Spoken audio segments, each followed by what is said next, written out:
What is going on, everyone, in the XRP community? Hope you guys are having yourselves a fantastic day today, as usual. And is non-security status much closer than we think?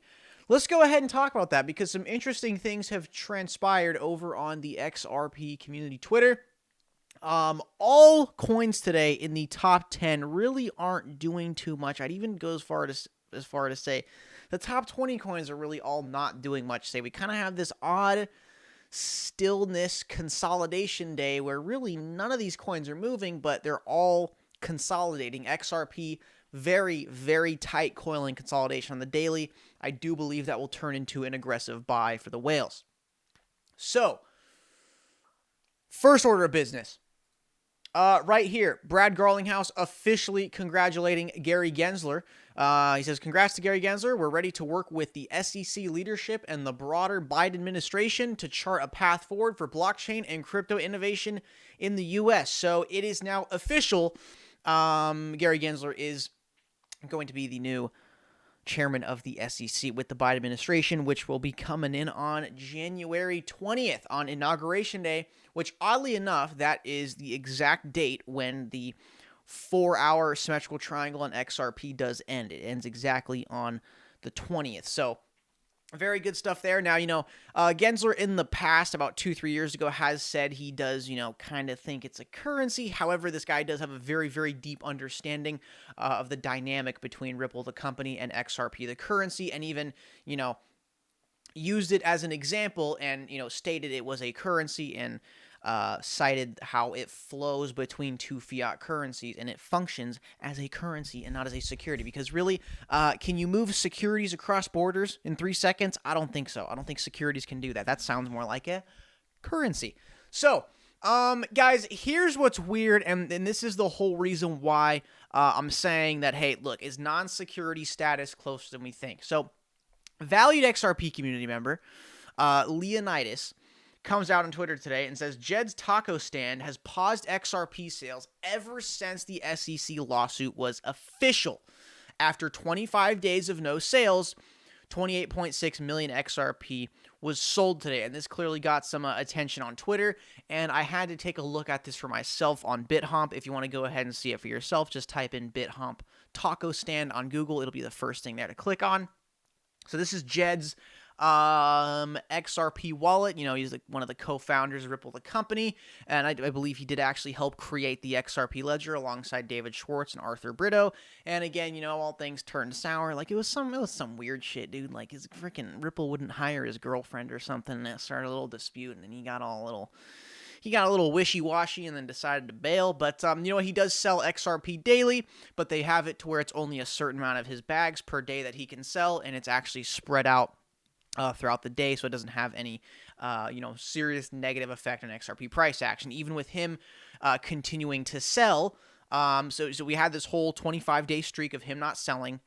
He begins selling again. What's that? XRP is actually up 2% on the day. That's how much buyers there currently are within the whole XRP ecosystem.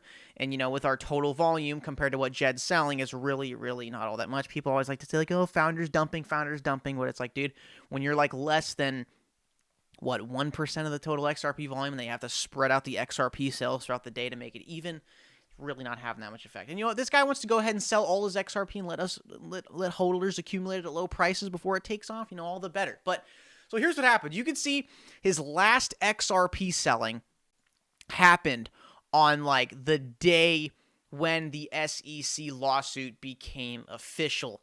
So right here on December 22nd, this was SEC lawsuit against crypto firm Ripple could put chill on industry investments.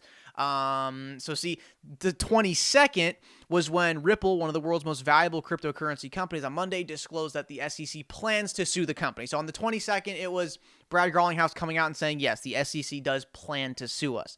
Then the next day, the following day, the 23rd, that is when it became official. SEC is suing Ripple. And what did Jed do? He made one last sale on that day, and then that was it. He went ahead and cut off the gravy train, and for 25 days, nothing.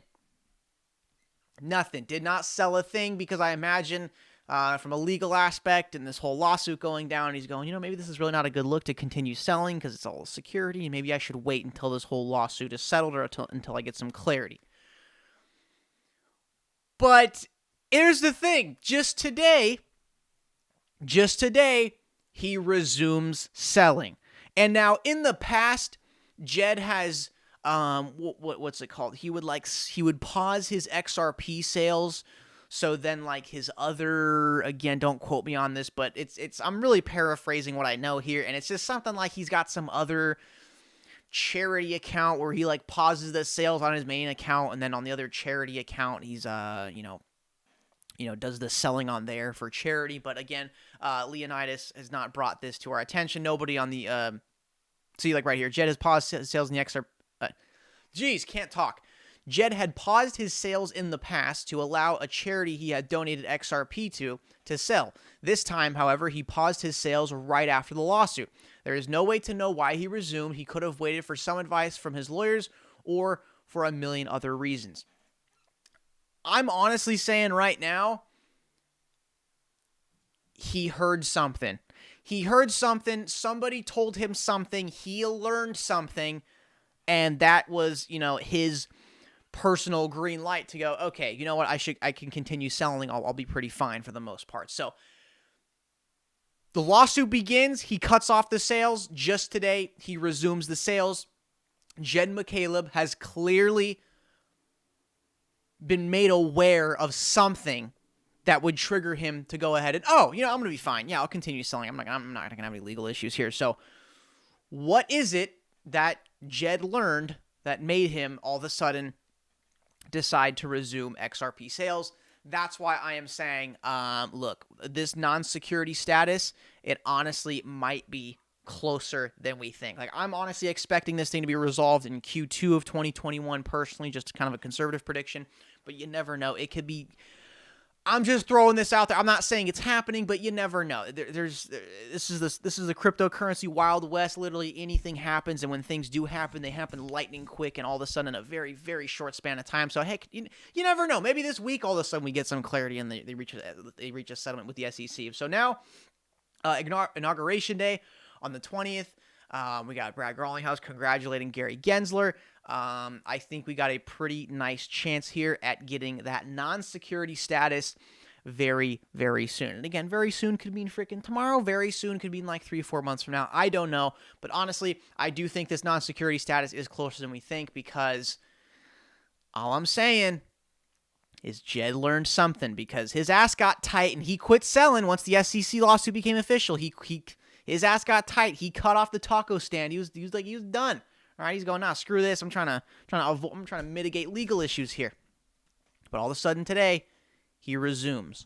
Why? Why did he resume? Honestly, guys, I got a hunch. Non-security status is much, much closer than we think. If we want to go ahead and head over to TradingView here, guys, tomorrow at 10 a.m. PST, Coinbase will be suspending, not delisting. Okay, a lot of fudders out there saying, oh, they're delisting. No. Coinbase is not delisting. Only like the real no-name exchanges that no one's really using. Those exchanges are delisting. But Coinbase, they are just suspending XRP trading. You can still, send and receive XRP through Coinbase, but they're suspending the actual, trading of the currency. Here on the 4-hour with XRP, we got a pretty... we got a nice little cob triangle here going on in the 4-hour. And again, it coincidentally is pretty much ending right on inauguration day. So it's either breaking to the upside or breaking to the downside. It's really got to be one or the other. I don't see this thing just consolidating forever and not doing anything. It's either going to break to the downside or break to the upside. The good news is that if it does attempt a downside break, we do have a nice, solid, valid support structure here, kind of as a fail-safe, versus if we do break to the upside, there really ain't nothing to stop it until the mid 30-cent range. And by the time we're there, you can see that we've already gone into this general resistance zone about 3 times, and theoretically speaking, the more times you go after a resistance, the weaker it becomes. We get this 4-hour triangle break, move to the upside, pop through the mid 30-cent range. There you go. That's our ticket right back to pre-SEC lawsuit prices, and then hopefully above $1 a coin soon. Again, want to look at the daily chart. Very, very tight coiling consolidation. Red candles getting smaller and smaller, dojiing out right at, previous support levels. And this is looking to be a really aggressive buy for the whales right now, and it just seems very likely you're going to pop back to the 40, 50 cent region, because it's very clear we're in alt season. We're in the beginning of alt season. You got coins in the last 3 freaking days have moved over 100%. So we've definitely begun the alt season. We're not near the middle of it or anything, but the alt season has definitely began, in my opinion. And again, on the weekly chart, we are looking for this 3-bar play to be happening here after this weak bearish candle. So I am honestly optimistic on the short-term price action of XRP. Guys, thanks so much for tuning the video today. Really do appreciate it. Make sure you smash the like, subscribe, check the links in the description to support the channel, and I'll see you guys in the next one.